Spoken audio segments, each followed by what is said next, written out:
राष्ट्रवादी शरद पवार पक्षाचे आमदार रोहित पवार यांनी गंभीर आरोप केलेले आहेत। मंत्रिमंडळातील अनेक मंत्र्यांना फोन टॅप होत असल्याचा संशय असल्याचा दावा रोहित पवारांकडून करण्यात आलाय। मोबाईल टॅप होत असतील याच भीतीने अनेक मंत्री आपले मोबाईल बंद ठेवत असल्याचा दावाही रोहित पवारांनी केलाय। रोहित पवारांनी केलेल्या या दाव्याने महाराष्ट्राच्या राजकारणात नवी चर्चा सुरू झालेली आहे। तर आरोप करण्यासोबत पुरावे सुद्धा द्यावेत असं अजित पवारांनी म्हटलंय। तर चर्चेत राहण्यासाठी रोहित पवारांनी ही पुडी सोडली असल्याचं महसूल मंत्री चंद्रशेखर बावनकुळे यांनी म्हटलंय। काही दिवस झालं की मंत्र्यांचे फोन लागत नाहीत अशी चर्चा आहे आणि असंही कळतंय की फोन बंद आहेत।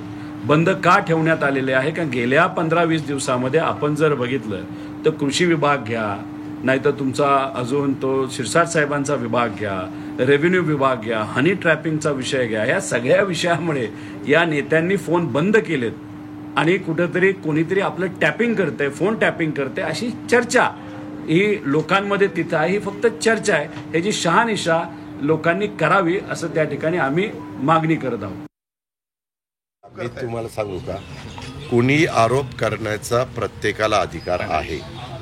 तुम्ही पण कुणी पण आता काही आरोप करू शकता, तुम्ही ते करणार नाही हे मला माहिती आहे, पण त्यातला भाग सांगितला। परंतु आरोप करणाऱ्यांनी काही प्रूफ दिलं पाहिजे। काय होतं, आरोप करायचे आणि प्रूफ काहीच द्यायचं नाही, काहीतरी दाखवलं पाहिजे ना की वो हे अशा अशा पद्धतीनं होतं, तर त्या आरोपाला मध्ये काहीतरी तथ्य पुरावा तर काहीतरी पाहिजे। त्या रोहित पवारांना काहीतरी आज तुमच्या मीडियामध्ये दिवसभर त्याला राहायचं असेल म्हणून अशी एक पुन्हा फुसकी मारण्याचा प्रयत्न केलाय।